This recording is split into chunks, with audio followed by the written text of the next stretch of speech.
It's amazing that we oftentimes as music educators can see life through a lens of our art form. Like and I know there's so many folks out there who hurt when the pandemic hit because we were taken out of our element, right? There were people that were literally at a loss because we didn't know how to operate outside of this beautiful medium that we found so much value and so much life in, called music or music education. You know, many folks have told me that the band hall felt like a second home, sometimes even the first home. It felt like home, and not to be able to operate in it the way that we were accustomed to was an incredibly traumatic thing for so many of us. But you know what's interesting? There are so many life lessons that are there in the band hall that are reflected in what you just said. So as you were talking about identity, I began to think about, as you were talking about this whole process, I thought beginning band. Because if you have a bunch of kids that come in, the first thing we have to do is figure out, what is this instrumentation going to be? Specifically, what is your instrument going to be? Because it's only by assigning you that instrument and giving that opportunity to define yourself by a particular sound that we know, watch this, where you're going to sit in the class. It's so funny because I tell folks that kids don't really have a lot of questions the first day of school, but the few questions they have, you really need to answer. Like, where am I supposed to sit? Is this the right class? Who is this teacher as a person? How am I going to be graded? What are we going to be what are we going to do in this class? Is this teacher going to treat me fairly? Is this teacher going to treat us all the same? There's some basic questions they have that if you address those basic fundamental needs, there's immediate buy-in. And honestly, when they ask, am I where I'm supposed to sit? I say it's not determined yet, because there's another step. We have to figure out what instrument you play. And once we figure that out, then flutes will sit with flutes. Tubas will sit with tubas. Saxophones will sit with saxophones. Why is that important? Your identity determines your position, right, in the room. And I think so much is true of what you just said. Our identity determines so much of our position and our posture as we go from our potential to our promise. And when we talk about belonging, you can't even belong to the band unless you play an instrument. So we got to get you that identity so you know what you're a part of. Are you with the symphonic band? Are you with the concert band? Are you with the beginning band? Are you with the jazz band? Your sound determines all that. And then, as you said before, the agency, being able to go forward with it, being able to implement and do those things you always imagined when you signed up for band, but to be able to take that level of ownership on it. I tell kids all the time, I'm going to boss you until you become a boss. Meaning your job is to get so proficient at this that you literally shut me up. And I said, that's the challenge, because I can talk. But the cool thing is, when I start getting quiet, that means you winning. That means you're winning, because I'm not having to baby you with the simple things like horn assembly or, how to sit and posture. When you can do that, now it opens up the door for us to work on the musicality of what we're trying to accomplish. And I think that that's where agency is seen and felt in a musical standpoint, but it's so important to do it in real life, but the thing is, we can't do it alone. I can't tell you how many times I've been trying to get ready for an assessment or performance, and I brought in other people to listen to my group. I brought in other people because I knew that I could only do so much. And as much as I brought them in to listen to the group, Scott, I think you'll agree, there's many times you bring in folks so they can see what type of teacher you are, how you're translating this information. And I think working together for positive student outcomes is the key in this season. We can't do it alone. The Avengers taught me that. I mean, nobody, DC Comics, they all teach you can't do it alone. So what do you have to say to us in this season about not carrying that burden alone? Because the plate is the plate, but at the same time, maybe we can get some help to carry the plate. Maybe, I don't know. You tell me. But you know what? It takes vulnerability. It actually takes a huge step for us to say we can't do it alone.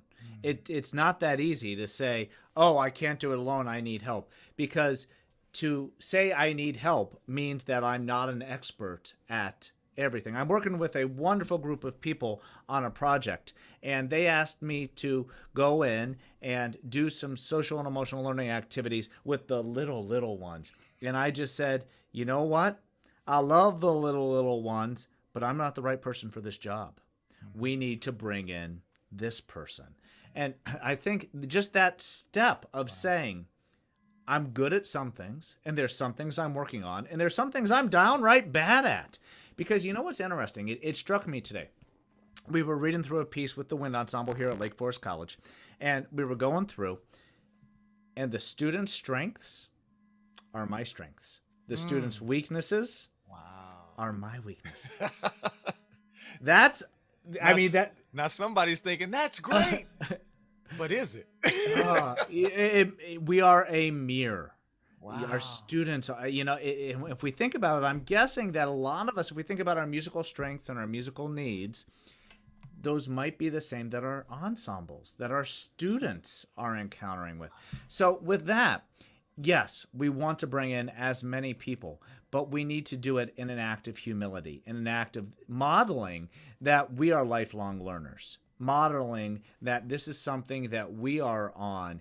I could buzzword you all day, my friend. I could do growth mindset. I could do process over product. We could play that game. But what it comes down to is that we are showing students that we never reach a point of completion, Mm-hmm. that we reach a point where we do need to reach out and say, I've taken them as far as I can go. Show me those holes and let's go. And maybe they have a few arrows that they can pull out and help us with some of those problems. That quiver of arrows that we pull from when we need something in our classroom. And that's, actually, Mickey, I think that that's one of the greatest things that we missed during the pandemic. And quite honestly, we don't give enough time to. We don't watch other master teachers. We don't Mm-hmm. watch teachers out there who are doing their job at an exceptional level. And it doesn't matter if you teach English and you're seeing a math teacher, or you teach music and you're seeing the art teacher. It's all about humanity. And when we see those fantastic teachers doing it, we learn so much about ourselves and things that we want to adapt. We never cut and paste, Mm-hmm. that we want to adapt for our practice. That's good. For that person that's listening, just a reminder, you don't have to be the best in the world. You just need to be the best for the world. You just need to be the best version of yourself. And I'm saying that because that last part that you mentioned in particular, if I could mirror that with music, I don't think anybody who's gone through the music education route thinks it's strange that they made us take recital hour. I don't think anybody thinks it's strange that they made us take an applied lesson, right? On our principal instrument with the professor. I don't think any of them think it's strange that you had to be in certain ensembles, that you had to attend ensemble performances and watch. And I don't think anybody thinks it's strange that as a trumpet player, that you had certain icons living, icons that maybe have gone on and passed, but their music lives on, that you looked at that as a model, as a template, as a blueprint for what you could be. I don't think anybody thinks it's strange that I love listening to Kirk Whalum on the tenor sax and Gerald Albright on the alto sax. And I tried to model that. Now, could I ever just be them? No, but just as a child learns how to speak by copying and mimicking, eventually they discover their own voice. Now, they may be rambling at first and saying some things they have no conscious, they're not cognizant of really what they're saying.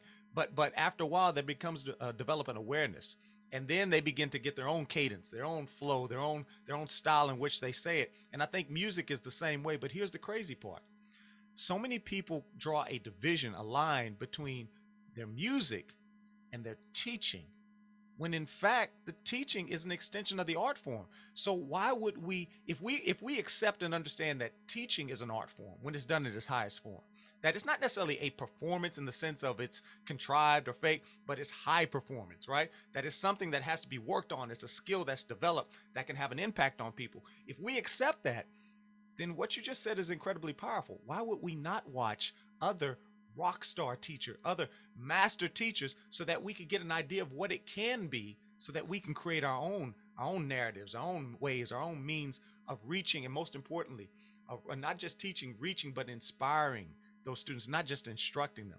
I think that's the big thing. That's why I say you don't have to worry about being the best in the world.